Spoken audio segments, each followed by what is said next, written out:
Feliz tarde de sábado, hermanos, que el Señor les pueda bendecir.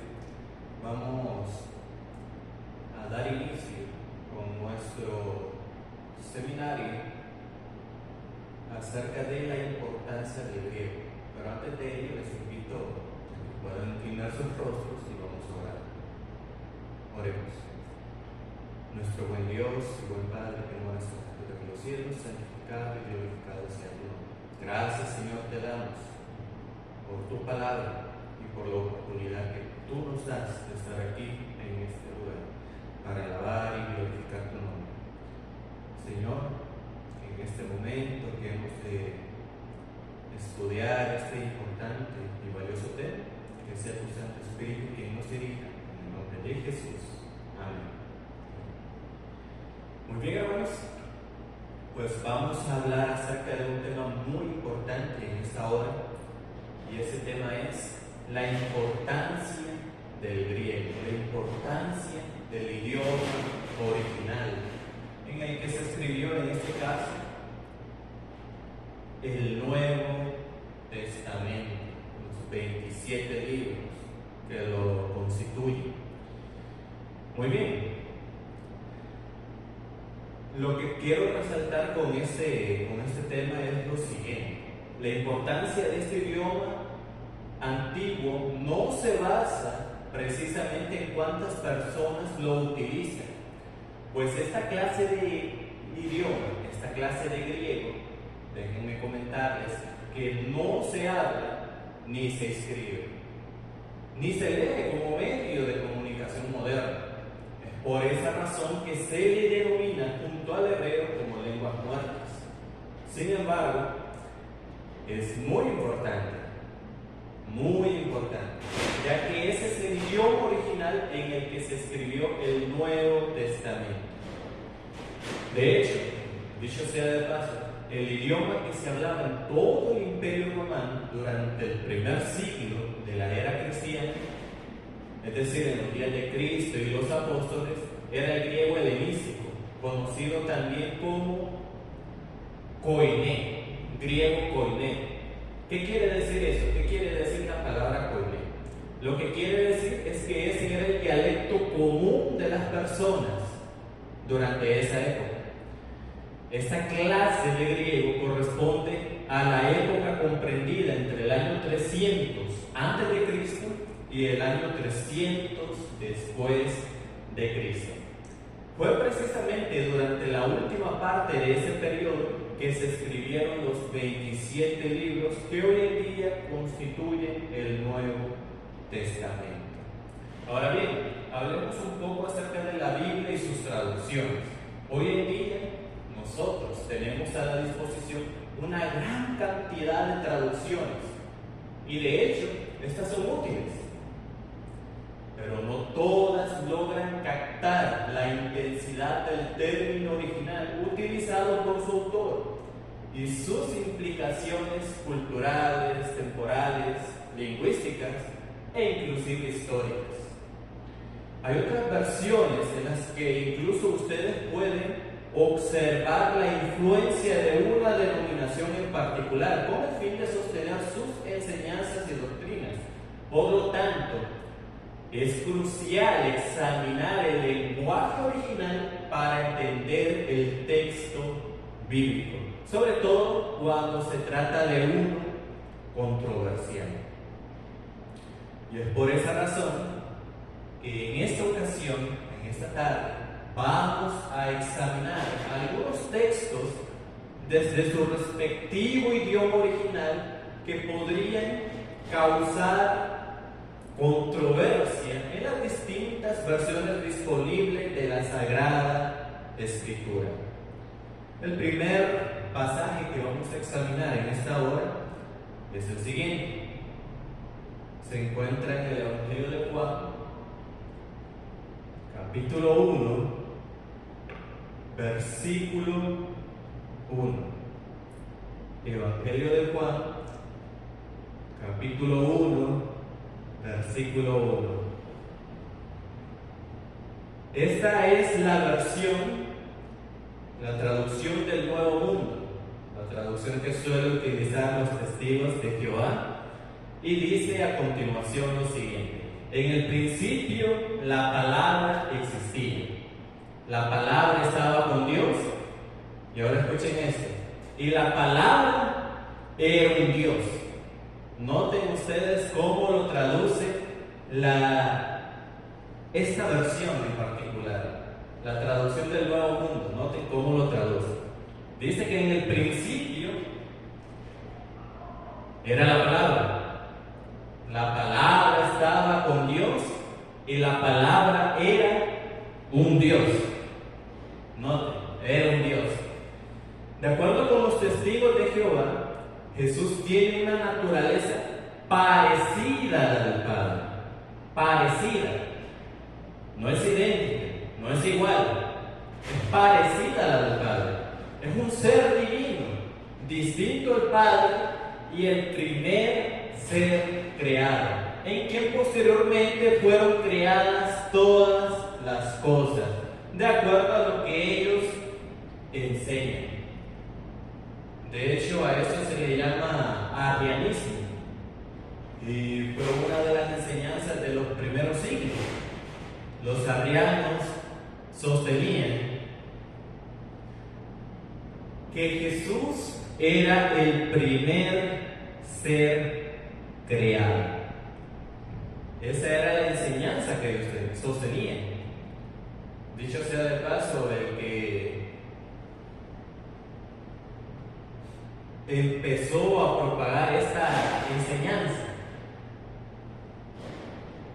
esta idea con respecto al Señor Jesús, fue Arrio de Alejandría. Es por eso de que se le llama a las personas que sostienen esta enseñanza arrianos. Ahora bien, en Juan 1:1, en el verso, en el griego, en el idioma original, encontramos la siguiente expresión, y la expresión es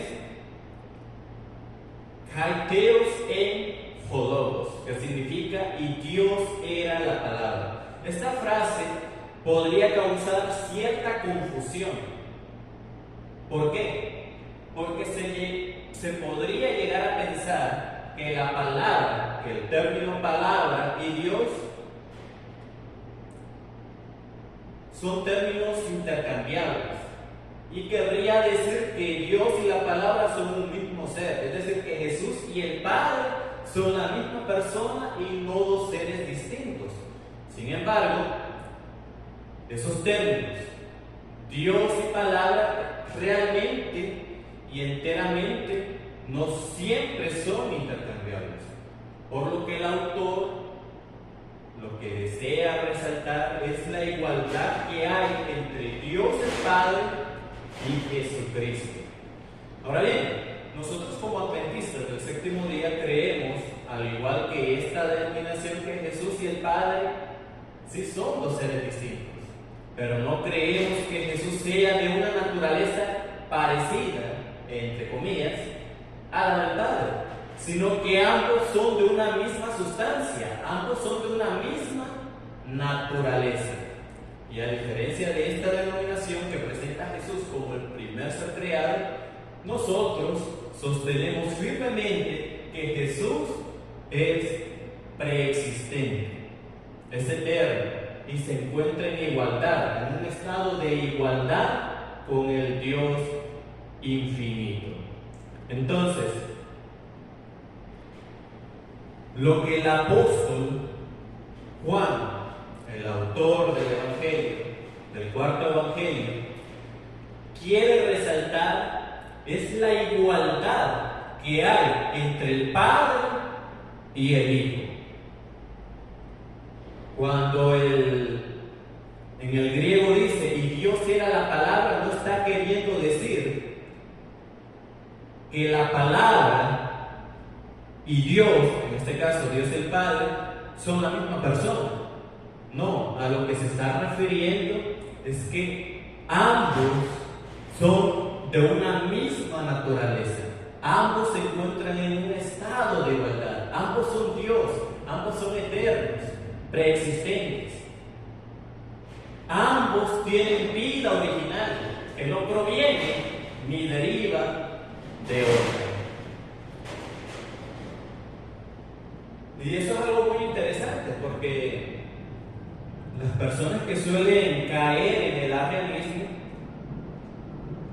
suelen creer que Jesús o fue una manifestación del Padre, o sea, un mensajero, un enviado por Dios,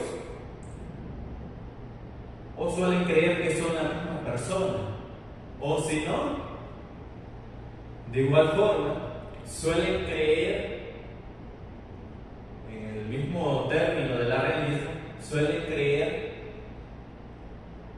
que Jesús, aunque tiene cierta divinidad, no se encuentra en un estado de igualdad con Dios el Padre. Y que Jesús es el primer ser creado. Pero hemos podido ver de que la Biblia realmente no es eso lo que quiere decirnos. A lo largo de la Escritura nosotros encontramos el testimonio de los apóstoles, de los profetas, que señalan la preexistencia de Jesús, que señalan la eternidad de Jesús. Y se dice que los orígenes de Jesús, el Hijo de Dios, se remontan a la eternidad misma, al principio de los tiempos. Bien, vamos a pasar a otro pasaje de la Sagrada Escritura que de igual forma suele ser controversial tanto en el mundo cristiano como de igual forma dentro de nuestro medio, dentro del medio adventista.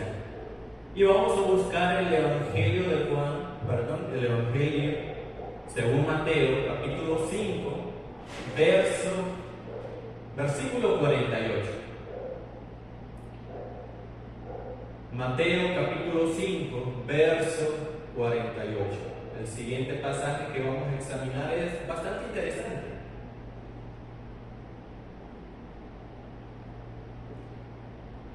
Y lo que vamos a examinar en este momento es qué significa cuando Jesús dice que debemos ser perfectos. Noten lo que dice el versículo.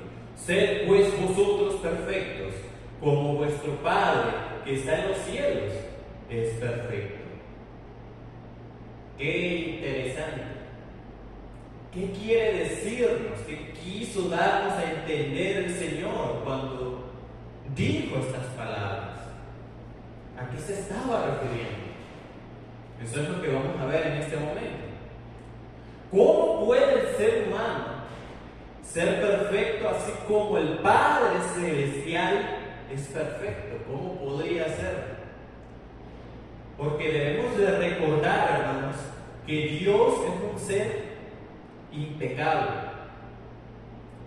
Desde la caída, los seres humanos son pecaminosos por naturaleza. Noten lo que dice Efesios capítulo 2, versículo 3. Efesios 2, 3. Y su letra dice a continuación lo siguiente: entre ellos vivíamos también todos nosotros en otro tiempo, andando en los deseos de nuestra carne, haciendo la voluntad de la carne y de los pensamientos. Y éramos por naturaleza, noten lo que dice la Escritura, y éramos por naturaleza hijos de ira, lo mismo que los demás. Entonces, ¿de qué manera nosotros podríamos llegar a ser perfectos como el Padre Celestial es perfecto? ¿Qué quiso decir Jesús con esa declaración? Pues déjame decirte que para descubrirlo tendremos que ir al idioma original y examinar la palabra de Dios desde su respectivo contexto histórico, cultural y lingüístico. Ahora, para los hebreos, la perfección no implicaba ausencia total de errores o defectos, sino que su implicación tenía que ver con integridad, madurez espiritual, lealtad y una relación íntima con el Padre Celestial, una relación íntima con Dios.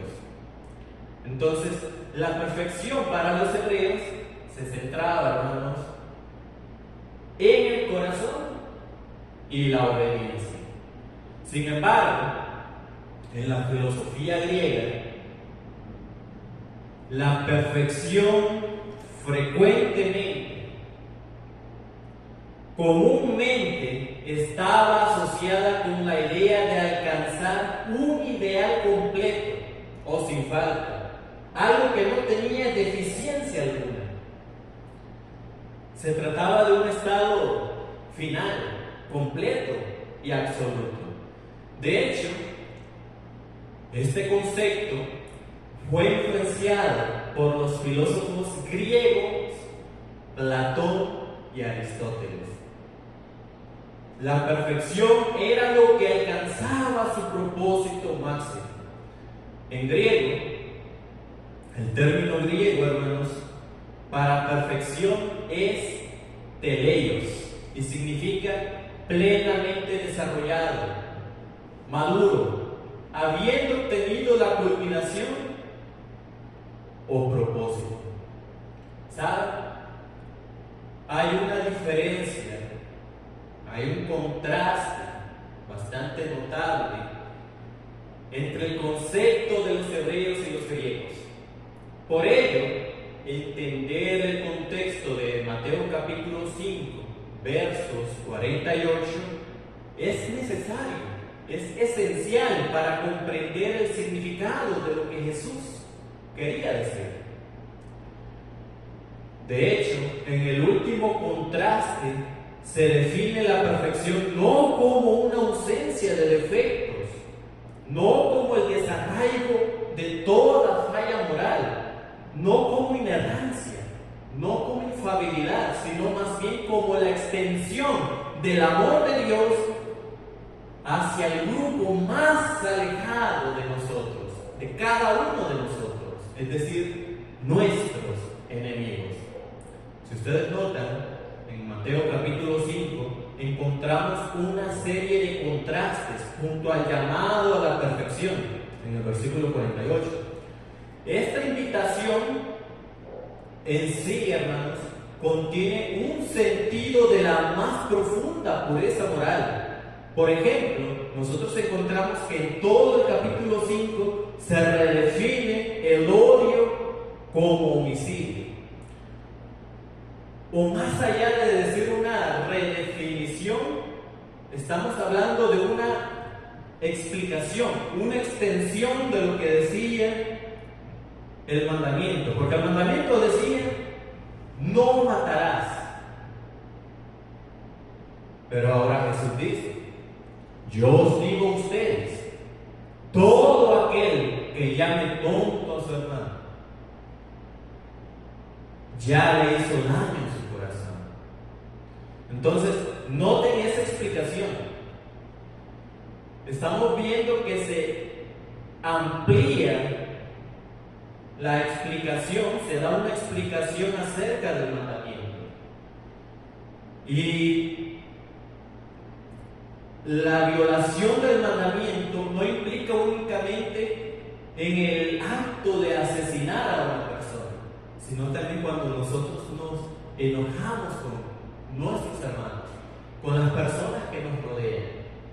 Por eso que la Biblia dice que no debemos permitir que el sol se ponga sobre nuestro enojo. Es decir, antes de que el sol se ponga, nosotros debiéramos de haber buscado reconciliarnos con la persona que hemos ofendido o que ella nos haya ofendido. Entonces, noten eso. Cómo Jesús va ampliando el panorama. No es solo asesinar, sino también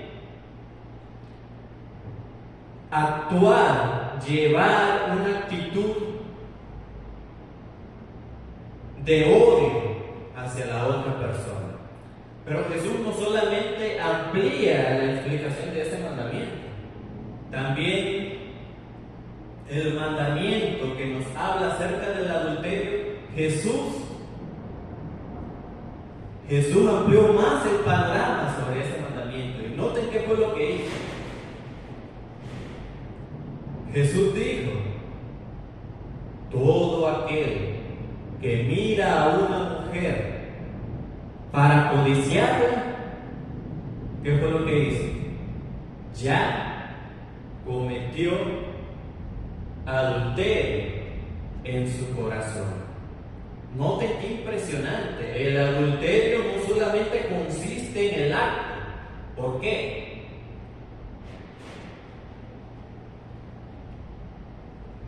No consiste en el acto, hermanos, por la razón de que el pecado, antes de que se lleve a la acción, este ha nacido en nuestra mente. Entonces, o en nuestro corazón. Es así como dice la Escritura, que todo aquello que es exterior al hombre no lo contamina, sino más bien aquello que sale del corazón. Entonces, es necesario que nosotros limpiemos, o que un poder superior limpie nuestro corazón. Y saben, Jesús concluye diciendo, después de que da una ampliación acerca del significado de esos mandamientos, el mandamiento referente al homicidio y el mandamiento referente al adulterio, luego Jesús dice lo siguiente. Jesús concluye diciendo: amen a sus enemigos. ¿Saben? El término griego teleios aparece 19 veces en el Nuevo Testamento, y en todas ellas hace alusión a una madurez espiritual. No se está refiriendo a inerrancia, no se está refiriendo a infalibilidad, sino que se está refiriendo a una madurez espiritual, a un desarrollo pleno en Cristo Jesús. Entonces, hermanos, cuando algo ha crecido totalmente y ha alcanzado su meta, a eso se le llama teleios. Cuando algo ha madurado, cuando algo ha crecido hasta la estatura de la plenitud de Cristo, hablándose acerca de los creyentes, acerca de los cristianos, los seguidores de Jesús, a eso se le llama teleios. Perfecto. ¿Saben? La vida cristiana tiene una meta. Y esa meta apunta a dónde? No al techo, ¿verdad? Sino al cielo. Entonces, el llamamiento hacia arriba del Evangelio es completamente claro. Noten ustedes lo que dice Filipenses capítulo 3 con respecto a este asunto. Filipenses capítulo 3 versículos 12 y 14. No es que lo haya alcanzado ya. Noten lo que dice el apóstol Pablo. No es que lo haya alcanzado ya, ni que ya sea perfecto, sino que una cosa hago: prosigo a la meta, por ver si logro así aquello para lo cual fui también asido o llamado por Cristo Jesús. Hermanos, yo mismo no pretendo haberlo alcanzado ya, pero una cosa hago, dice el apóstol Pablo, olvido ciertamente lo que ha quedado atrás y extendiéndome hacia lo que está delante, me olvido de lo que está atrás, dice el apóstol Pablo, y me extiendo hacia adelante. Prosigo a la meta, al premio del supremo llamamiento de Dios en Cristo Jesús. ¿Saben, hermanos? Dios nos acepta donde quiera que nosotros nos encontremos. Él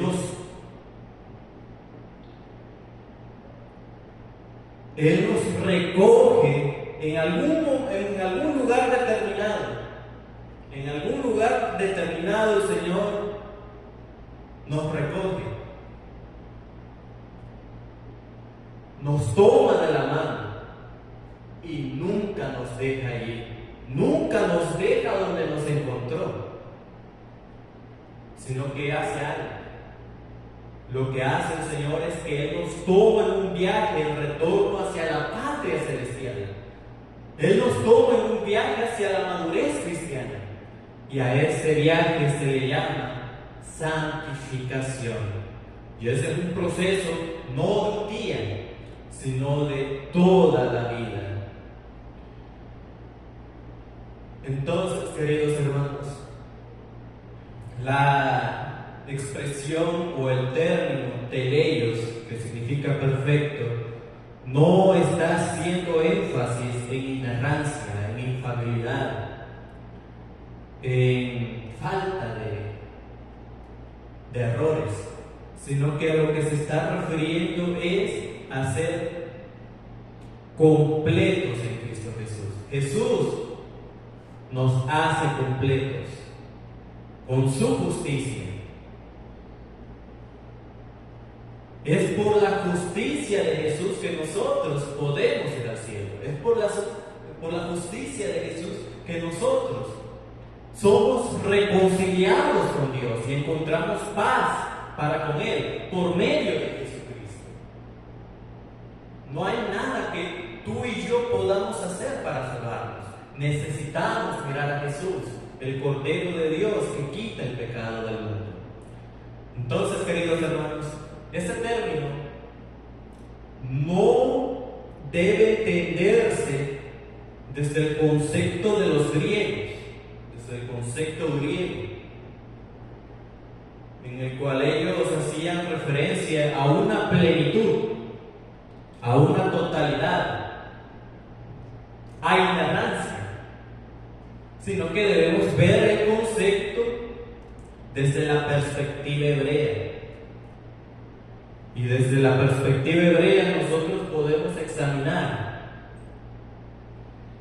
que la perfección realmente consiste en eso, en una relación con nuestro Salvador, una relación salvífica, una relación en la cual reconocemos que nosotros no podemos hacer nada para ser salvos, y que si somos salvos es porque Cristo Jesús obró nuestra salvación. Ahora bien, cuando el Señor viene, nos encuentra derribados, nos levanta, nos recoge, nos toma, pero no nos dejó ahí, sino que nos lleva por ese caminar hacia la patria celestial. Y ese camino que hay que seguir, a ese camino se le llama santificación. Durante todo este periodo nosotros vamos siendo purificados, vamos siendo transformados por el poder del Espíritu Santo que actúa en nosotros, el querer como el hacer, por su buena voluntad. Y de esta manera vamos caminando con Dios. Nuestro carácter va siendo pulido, se va puliendo. Nuestro carácter va siendo transformado. Y de esa forma es que se puede alcanzar una madurez espiritual, o como se le llama, perfección cristiana, perfección en Cristo Jesús. Pero dicho sea de paso, hay que aclarar algo. es el carácter el que es transformado, pero nuestro cuerpo corruptible, contaminado por el mal, se nos retira, se nos es quitado, somos despojados de él hasta el día de Jesucristo. Es por eso que dice la Escritura que aquel que comenzó la buena obra la terminará hasta el día de Jesucristo. Quiero concluir leyendo una cita en el libro El discurso maestro de Jesucristo, en la página 73, referente a este asunto. Y dice así: nos pide que seamos perfectos como lo es Él. De la misma manera, debemos ser centros de luz y bendición para nuestro reducido círculo. Así como lo es Él para el universo, no poseemos nada por nosotros mismos. Noten eso, no poseemos nada en nosotros mismos. Pero la luz de su amor brilla sobre nosotros. Noten, la luz de su amor brilla sobre nosotros. Recuerden lo que Jesús dijo: amen a sus enemigos. Y de esta forma podemos reflejar su resplandor. Gracias a que hemos tomado prestada, no es nuestra, no de eso, es prestada. Hemos tomado prestada su buena bondad. De esta manera podemos ser perfectos en nuestra esfera, como Dios es perfecto en la suya. Es por esa razón, hermanos, que es importante el estudio del idioma original, ya sea el hebreo en el Antiguo Testamento o el griego en el Nuevo Testamento. Es importante que lo estudiemos, porque de esa forma nos damos cuenta de tantas cosas que hay en el texto y que en algunas traducciones difícilmente podríamos encontrar. Que Dios nos ayude, hermanos, que Dios nos ayude a continuar estudiando su palabra y que podamos perseverar con firmeza hasta el día en que Jesucristo venga. Que el Señor les bendiga.